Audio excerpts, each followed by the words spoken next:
Yahoo était le roi d'Internet. En 1995, ils étaient Google avant Google. En 2000, ils valaient plus que Disney et McDonald's combinés.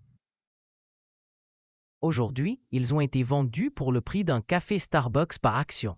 Comment la plus grande entreprise d'Internet a-t-elle pu disparaître si rapidement? L'histoire que je vais vous raconter va vous choquer.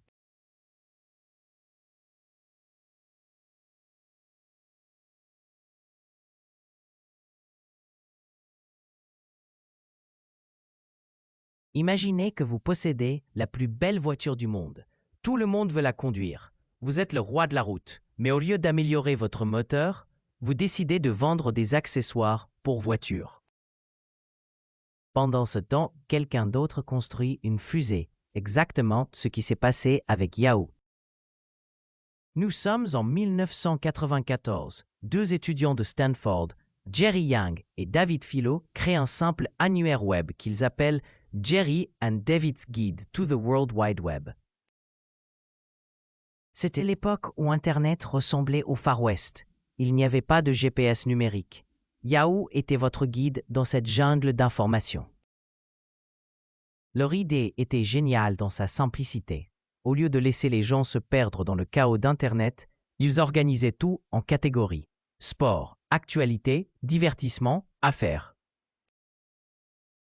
C'était comme avoir le plus grand bibliothécaire du monde qui connaissait l'emplacement exact de chaque livre sur Terre. En 1995, il change le nom pour Yahoo, un acronyme pour Yet Another Hierarchical Officious Oracle, mais tout le monde pensait que c'était juste parce que Yahoo sonnait cool et décontracté. Cette année-là, ils lèvent $1 million. L'année suivante, ils entrent en bourse et leur action monte de 154% le premier jour. Wall Street était en délire. Yahoo n'était pas juste un moteur de recherche, c'était un portail magique vers Internet. Quand vous allumiez votre ordinateur, Yahoo était votre page d'accueil. Ils avaient Yahoo Mail, Yahoo News, Yahoo Finance, Yahoo Sport. C'était comme avoir un centre commercial géant où vous pouviez tout faire sans jamais partir.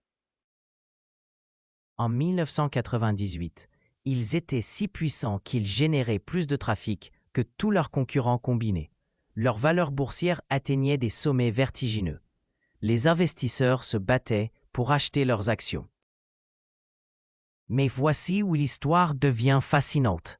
Cette même année 1998, deux doctorants de Stanford, Larry Page et Sergey Brin, créent quelque chose de révolutionnaire. Ils l'appellent Google. Leur approche est radicalement différente de Yahoo. Pendant que Yahoo organisait manuellement le web comme une bibliothèque traditionnelle, Google développait un algorithme qui pouvait automatiquement comprendre et classer l'importance de chaque page web. C'était comme avoir un bibliothécaire qui pouvait lire instantanément tous les livres du monde et vous dire exactement lequel contenait la réponse à votre question. Larry Page et Sergey Brin approchent Yahoo avec leur technologie. Ils proposent de vendre Google pour $1 million. Yahoo examine leur proposition et dit non. Ils pensent que leur approche manuelle est supérieure. Ils croient que les gens préfèrent naviguer par catégorie plutôt que de chercher directement. Cette décision va hanter Yahoo pour toujours. C'était comme refuser d'acheter l'électricité parce que vous vendez des bougies.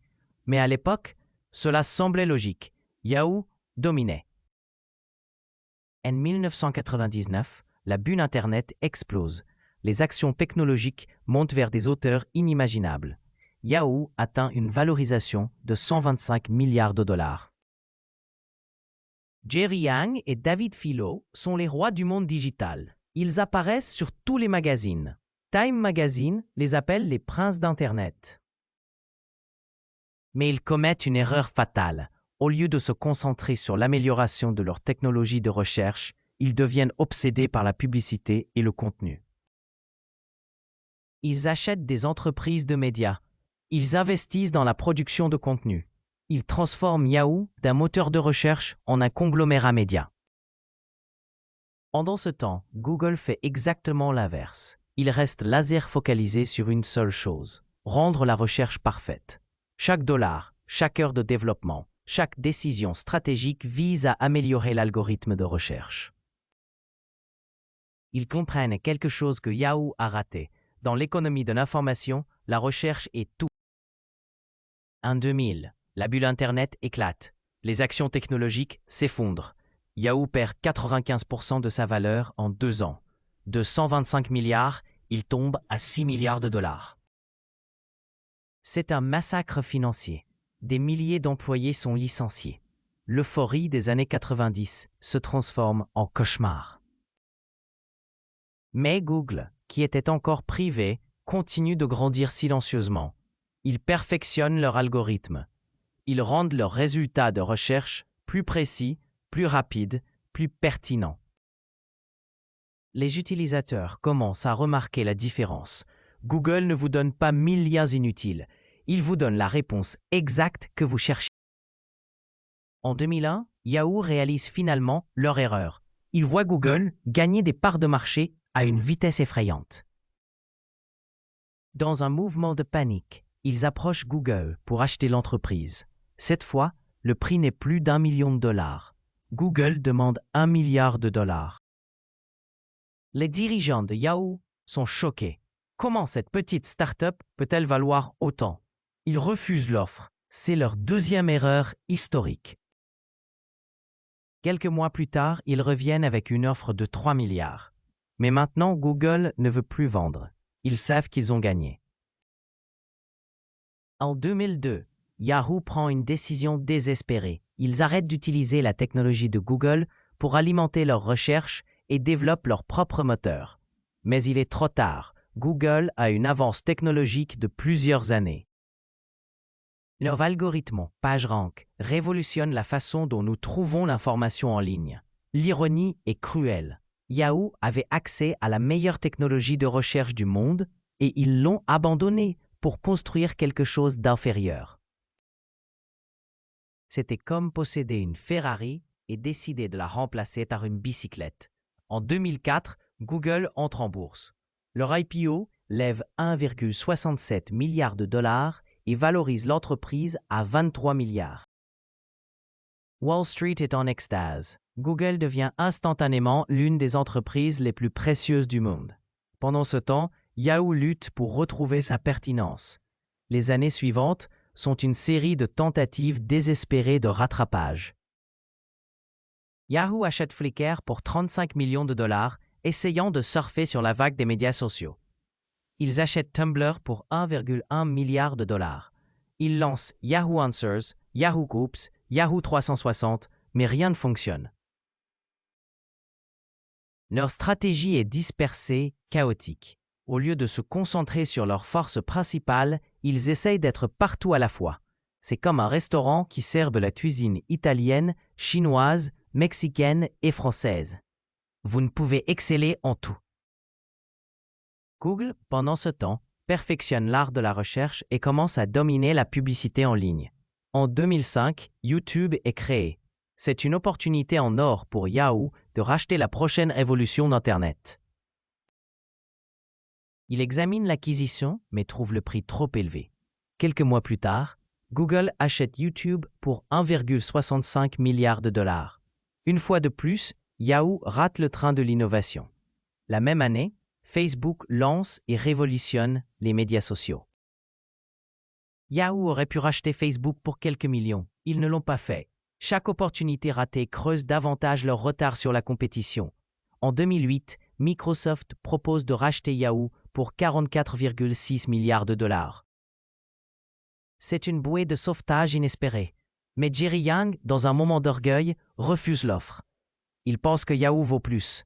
Cette décision va coûter des milliards aux actionnaires. Les années 2010 marquent le déclin final. Yahoo change de PDG comme on change de chemise. Carol Bartz, Scott Thompson, Marissa Mayer.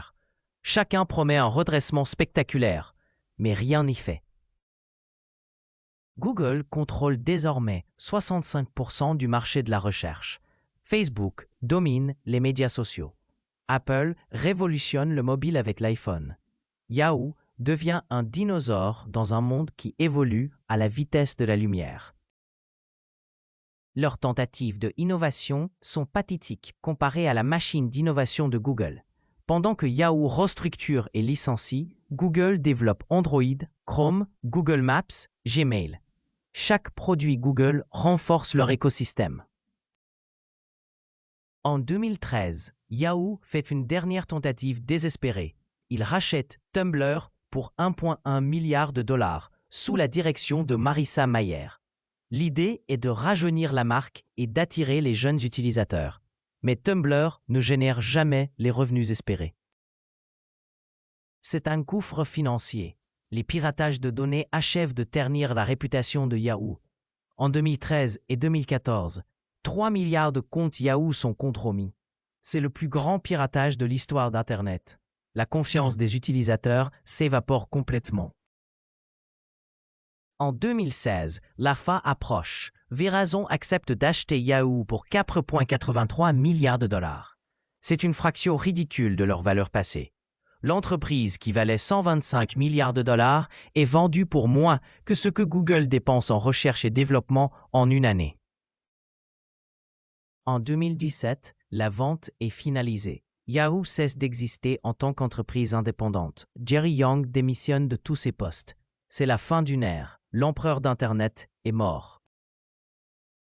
Aujourd'hui, Google vaut plus de 1500 milliards de dollars. Il emploie plus de 150 000 personnes. Leur moteur de recherche traite plus de 8 milliards de requêtes par jour. Ils ont révolutionné la publicité en ligne, le cloud computing, l'intelligence artificielle. Everything Yahoo aurait pu être. L'histoire de Yahoo est un avertissement pour toutes les entreprises. Dans la technologie, l'innovation ne s'arrête jamais. Dès que vous pensez avoir gagné, quelqu'un travaille déjà sur la prochaine révolution.